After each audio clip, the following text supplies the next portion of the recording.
Welcome to the newest RV interview. We're here with a good friend, super talented lady, always very generous to the RAGT event, Karen Rose. It is so good to have you back, Karen. It's good to be back. Was that last year we did the first one or 2 years ago? 2 years ago. Actually, I've been here, this will be my third time. Yeah. Yeah, so last year was my, 2 years ago was my second time.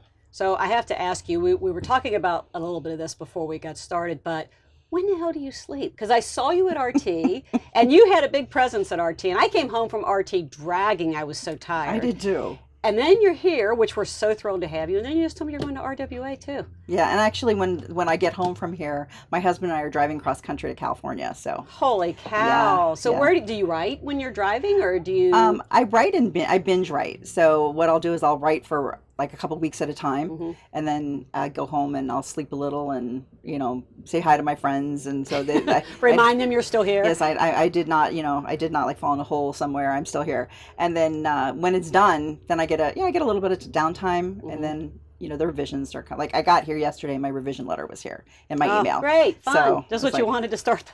But it's okay, you know. Yeah.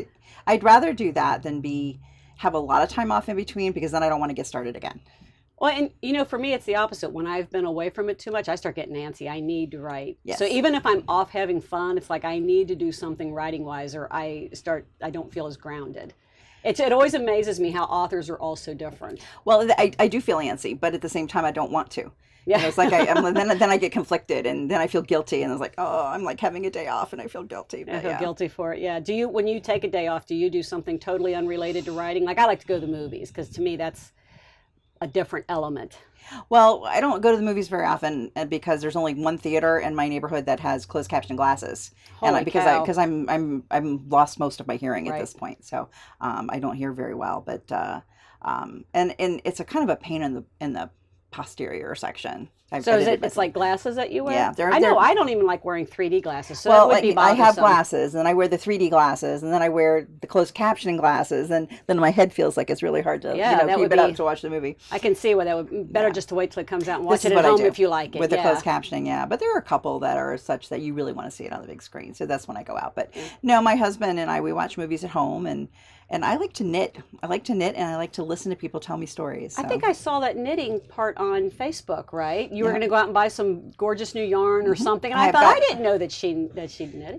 Yes, I'm a knitter, and in fact, I have my knitting right here with me. I keep it with me all the time, because I'm actually also a stress knitter. So as I say, it's your comfort knitting. It's my comfort knitting. Yeah, yes. That's fun. Yes. It was what I took up after I got thrown from the horse that I was telling you about. Yeah. So I needed a safer hobby. That was 3 years ago? It was 4 years ago. 4 years ago. Yeah. How far, well, tell us first what it was, and then tell us how far behind it put you on your writing, because I imagine it put a crimp in the schedule. Well, I had just started my first Cincinnati book, which I think it was 2014 when I was writing it. And it was a bad accident. And I had sounds horrific. It was scary. I mean, I was transported to the hospital on a backboard with a neck brace, and it was well, because you were thrown. You said I was thrown over a fence, and I landed 6 feet away. So right. So who knows if you've got neck damage, back damage? I was worried. I was afraid, and it was really hard to kind of keep my blood pressure down and be calm. I started talking to the paramedic in the ambulance. Yeah. It turned out he was a writer too. Oh, I know. He was really cute. So well, no matter where we go, we can find someone who's also a writer. Yeah. He was a nice guy. He actually said he would be my paramedic contact, but after that, things were so, I had lost his card. So poor guy. He probably thinks I forgot about him. But so you had a torn rotator cuff. I had a torn rotator cuff. I had some injuries. Actually, I walked around for 3 months with a 1-inch splinter in my leg that nobody had found for 3 months. Oh my God. It was, yeah. But you probably had so many aches and pains you couldn't even feel it, right? Exactly. How do you identify one amongst many? So I had to write the first book, and that put me a little behind, because I kind of laid there for a week. Just a little bit. Just like, oh my God, I'm not dead, you know, or I'm not, really hurt badly. Because that was our first fear, was, paralysis or that, kind of thing. And I was wearing a helmet. So if you ride, wear a helmet. So my head was fine, but the rest of me wasn't fine. I've never really come back from that. My balance has been off since then. But yeah, I wrote that whole book with my arms up on pillows like this, because that torn rotator cuff, because I have one. I know it's tough. I couldn't reach a keyboard. I couldn't lift my arm enough to reach the keyboard. So it took like 9 months before my arm worked properly. And it only put you a little behind, huh? I finished, but I finished, it was about a month late. Yeah. It was about a month late, and everybody was fine. Well, I'm sure, considering what you'd been through, only being a month late. A lot of I mean, it would have been understandable if you'd had to cancel the book and do it the next year or something, you know, so. Yeah, it was something where I didn't realize how bad I was hurt until I wasn't hurt anymore. And then I was like, oh my God, I can't believe I wrote this book. In the middle of all that, do you think any of it came through in the book? Well, there's at one point in the book where I was in a lot of pain, and I had just joined this writing group that I love them dearly, and we would get together 4 times a day. We would call in, what's our word count? We'd go write, and an hour later we would report in. So it was like an accountability thing. And if I had not known that phone was going to ring 4 times a day, I would not have finished that book. It was the only thing that kept me going. So they checked in 4 times a day on you? Yeah, well, that's what we all did. We all called in 4 times a day, or we would do an iPhone chain. Yeah. Whoever was first up, we would call the others. It's fascinating. Yeah, and then it would keep us working. So then, because that if you only get 2 words written, they know you played solitaire for an hour. Right, yeah. But that kind of kept me accountable, and it kept me working. Yeah. And, but at one point my arm was really hurting. And I had not planned for my hero to get shot.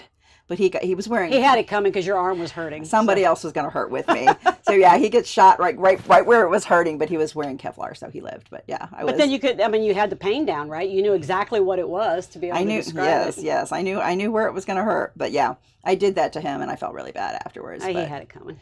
Well, he survived, and he got the heroin in the end, and he got some hot loving. So I think he turned out okay. Yeah, it was all good in the bargain. Exactly. So this is your newest one, Edge of Darkness. I love your covers, by the way. They're really beautiful. I love the one that comes after this. This is really going to be really pretty, but this was pretty. So what's the one that comes after this? Well, this is my 4th Cincinnati book, and what I'm doing now is I'm actually writing 2 books a year, which is a lot for me, and because I was usually just writing like 1 a year or 1 every 9 months. And now you bumped it up, huh? Yeah, I'm trying to bump it up and make them a little shorter, which we all laugh at because it doesn't happen. Authors write at where they write. It's where the story goes for you, and that's how long it goes. Right. When it's done, it's done. Right. But this is my 4th Cincinnati book. The next one is my 6th Baltimore book. Okay. So I had left some couples undone in Baltimore, so I've gone back and written some Were readers stories, complaining, saying where are those couples? They would ask, they would ask. And so after this one, I'm actually starting a new series that's set in California. Oh, okay. And that comes out, that's a book Is that where you're going to California? It's one of the reasons, but we're actually going for the climate because we're going to an area where the high is 65 all summer long. Oh. And I have a neurological disorder that is exacerbated by the heat. So living in Florida has not been my friend in the summer. I can imagine. Yeah, that would be rough. So so we're going to California for the summer to see if that helps me a little bit, because it just makes me really tired all the time. So I'm hoping if I get a little bit more energy, I can walk and write and do all the things I blame it on age. So I'm hoping the weather helps you, but there is that too. But anyway, so the next one is the one after this is my 6th Baltimore book, and it's about a couple that you meet in the first Baltimore book, and so they've kind of they've been in everybody else's books, and they finally get their own.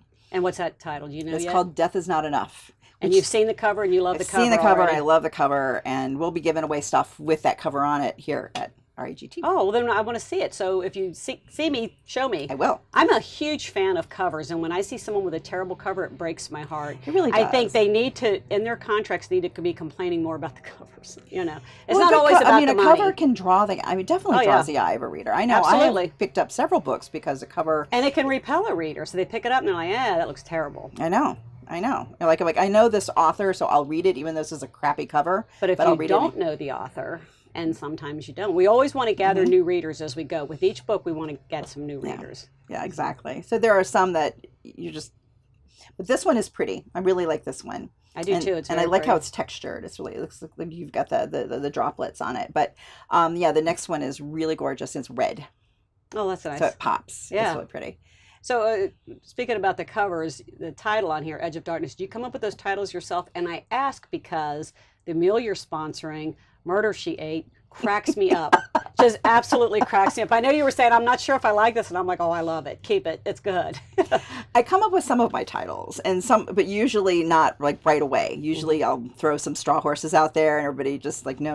And I think I've come up with most of the last like 10. I mean, that's like a talent all in itself. To me, writing the book, it drains it, and then I tell somebody else to title it because I'm no good at that. But. Well, this one started, the first title in the series was Closer Than You Think, and that actually came, my husband. I love came that up with cover that also, by the way. Thank you. My husband came up with the title, and he's very proud of this. And then the next one, though, he's very proud of this. He's very proud of the title. The hero says to the harem, because he's found this dead body, and he stays with the dead body, even though he's aware that he might be accused of the murder. And he says, I couldn't leave her alone in the dark. I'm like, oh, that's the title. Yeah. Alone in the Dark is the title. And so then Every Dark Corner was the next one in the series, and this one's Edge of Darkness. So they all have that kind of dark theme to it. Well, your books have a dark theme. That's what cracks me up when you came up with that name for the meal, and it was so funny. And I'm thinking, she writes these dark, suspenseful books, and then you've got this hilariously funny meal title. Every now and again, I find some humor, but and I like my characters to find some humor too, because they do. But I'm saying your overall theme is usually pretty serious. It is dark. Well, the Alone in the Dark and Every Dark Corner are about human trafficking. I know. So, and this one is about the. This book is it continues the theme of the human trafficking, and one of the things that I was really taken with when I started to research human trafficking. Heartbreaking, yeah. Well, it is. And then there's the idea that it's happening right under our noses, and we don't know. Yeah, people tend to think of it as another country, but it's not. It's right here. It's in our neighborhoods. Ohio is in the top 10. Yes. Toledo, I think at the time I wrote these books, Toledo is number 3 cities right of the there. country. You know, it's incredible. But also when the victims are saved and they're pulled out of the life, they have to live the rest of their life. And how do they do that? Right. And so this book picks up with one of the victims who has come out of the life, and she's in this book, and they're showing how she has moved on and the issues that she has with moving on. And, just the thing that she was abused on the internet. And, how many people, when they meet her, know who she is. And, this back of your mind wondering, what are people thinking about me? What's going to happen in the future? Well, because you no longer trust anyone after that's happened. Okay, so, I did my own series with human trafficking, and I know mine was the Men of Honor series, and it stunned me, some of the details you find out. So what's going on. Right. But so often in the news, when they show you something, it's not right in your own neighborhood. And I learned so many things to where I'm suspicious now of everyone and everything. I pass a little small mom and pop type organization, and I look to see how the windows are set up. Yes, exactly. I look to see what type of fences around it. I'm really cognizant when I'm on airplanes these days and watching. There was one of the first articles I read there was a couple, it was a couple that came from India. They both had master's degrees in science, and they had been recruited, they believed, by a company to come and do whatever science work they were going to do in Cincinnati. They lived in Blue Ash, and they ended up being stuck working for a Chinese restaurant or some kind of an ethnic restaurant. I think it was a Chinese restaurant, and for no money almost. And they actually brought their children with them. Right. And the children went to public school in Blue Ash. And Blue Ash is not the community you would think of as where human trafficking happens, but it was exactly where they were. And it was finally one of the people, because their documents had been taken away. They had no money. It was almost like they owed their soul to the company store kind of a thing, and they didn't believe they could get out. And one of the people that worked at the restaurant said, run, take your children and run, and here's some money for a coat, because the school had been complaining that their kids were coming to school without coats. And so they walked into the police station not knowing what was going to happen. The community embraced them, helped them. They were appalled at what had been happening under their noses. And at the end of the story, they talked about how their children had gotten several years older and were enrolled at the University of Cincinnati. Excellent. So, it had a happy ending, but that's probably one of the few. So many of them don't have One of the things that was shocking to me is we see it in movies, and it's always beautiful women. It's not. A lot of it's children, a lot of it's boys, a lot of it's young men. And this is not at all political, but there is a huge immigration problem just in how we process. If you're here and we don't know you're here, anything can happen to you, and there's no way to find out. So that's not me picking a political side. That's me, after having studied immigration, saying we as a nation need to figure this out somehow, so that we protect people, so that everyone that we're aware of is in some way protected. It's insane. Exactly. And I feel like movies glamorize it. They do. They show the hardships, but they always show it in a different way. They don't show it that it's the average grunt on the street who's running these things sometimes. Like you're saying, just at a restaurant. and someone is really stuck in a bad spot. It's gotten worse, not better. Exactly. Even though law enforcement is aware of it now and they're trying to train people in each group, the problem's getting bigger. It's getting bigger. And there was a government survey that came out, and 70% they were basically talking to people who'd escaped. So the people who were still under the radar, who knows? Right. But 70% of these people had come into the country on a legal visa. Yeah, that's what I'm saying. We have to have some. It's not an illegal legal. We have to have some way of knowing and keeping track of people, so that when someone goes missing, not necessarily you'd be able to find them that easily, but at least we would be aware. Exactly. Somebody doesn't just that was the thing for me. There were kids who had just disappeared and were never heard from again, and there was no way to track it. Yeah. You know? So super sad. That was dark, and when yours I read about happy, it, I'm sure. Well, it's happy, but there is some sadness in there as well. It's reality. There's stuff you have to deal with. Because it's every dark, and I can say this, Alone in the Dark, which is the second book in this series, starts with the young woman who was trying to help her family out of this situation. She's murdered before she can, and that's the one that the hero finds in the alley. But this one is about it's actually really about two things. It's about the victim finding herself again. And that's Mallory, and she was introduced in earlier books. It's all the hero is Adam, and Adam was introduced in the first book as kind of a jerk, and he's been jerky like in the first two books, and I didn't know why. I mean, I knew there was a reason, but I didn't know why until I wrote his book. And I love it when the characters show us a different side of themselves. I know. Well, I had readers that would write in saying, I didn't like him, but now I do. And so that kind of made me feel good that I was able to do like a 180 on this character who nobody really liked. And then when you understood, you liked him. Karen, thank you so much. It was wonderful to meet another kindred spirit on the whole human trafficking thing. And the books sound absolutely fascinating. I can't wait to get my own copy. Thank you for being here again. Thank you for having me.